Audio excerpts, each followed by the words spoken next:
Bonjour, dans cette énigme je vous propose de trouver le meilleur coup qui pourrait être joué pour les noirs dans une situation donnée. On est sur une partie entre deux joueurs sensiblement d'un même niveau, d'un niveau moyen. Ils n'en sont pas à leur début, ici on n'y voit pas d'erreur de jeu en particulier. À plus de 15 coups joués, ils sont dans une situation équilibrée. Après les derniers coups joués de chaque côté, il vous sera demandé le prochain coup qui pourrait être joué pour les noirs. Comme expliqué dans l'introduction, les deux joueurs en sont à plus de 15 coups joués. Difficile de montrer la partie depuis le début, mais les derniers coups qu'on peut voir s'échanger suffisent pour se faire une idée de la situation actuelle. Chacun tente ses attaques, avec l'obligation parfois de reculer. Les parties entre joueurs d'un même niveau, j'en ai déjà parlé.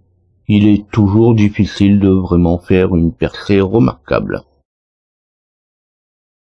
Pour le cas, les blancs viennent d'avancer le pion de H3 en H4.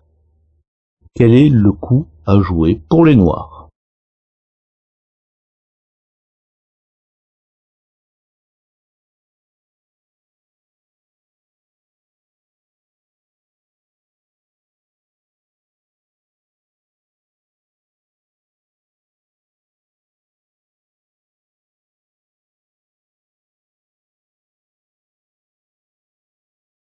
Dans la situation actuelle, la grande difficulté est qu'il reste encore beaucoup de pièces sur l'échiquier, et qu'il semble y avoir des attaques dans tous les sens. De plus, je n'ai pas précisé, les noirs doivent se défendre ou porter un coup d'attaque. Oui, ça pourrait contrer une attaque des blancs, l'attaque d'un cavalier ou d'un pion, par exemple.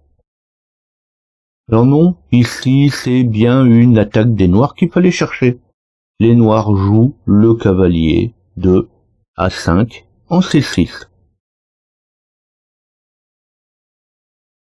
Ici, c'est un avantage que les noirs prennent en prenant un pion blanc. Le cavalier ne pourra pas être repris par le pion qui se trouve en D3.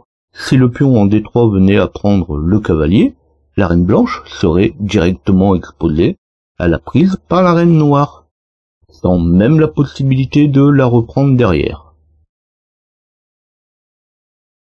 Dans l'objectif de regagner un coup et de pouvoir prendre le cavalier qui est quand même en C4, les blancs vont tenter d'attaquer la reine avec le mouvement du cavalier de F3 en D4.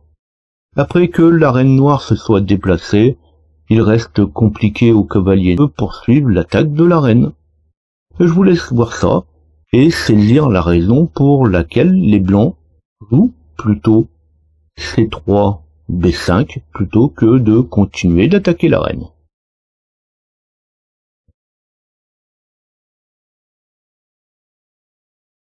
Pour la suite, eh bien, on repart sur de nouvelles attaques pour les deux joueurs.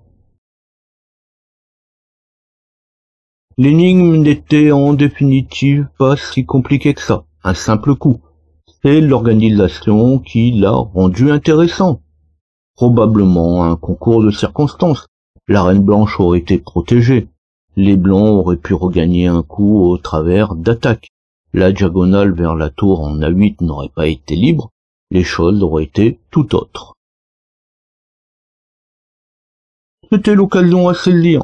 Il faut quand même savoir des types de cas.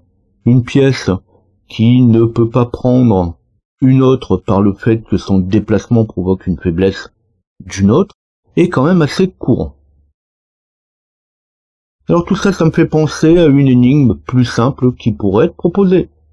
Je vous laisserai découvrir ça dans une prochaine vidéo. Pour la retrouver, vous pouvez vous abonner et activer les notifications. Si ça vous a plu, eh bien likez. Vous le savez, l'espace en dessous de la vidéo est là pour vous exprimer. Et dans ce cas, eh bien, il ne me reste plus qu'à vous dire à bientôt.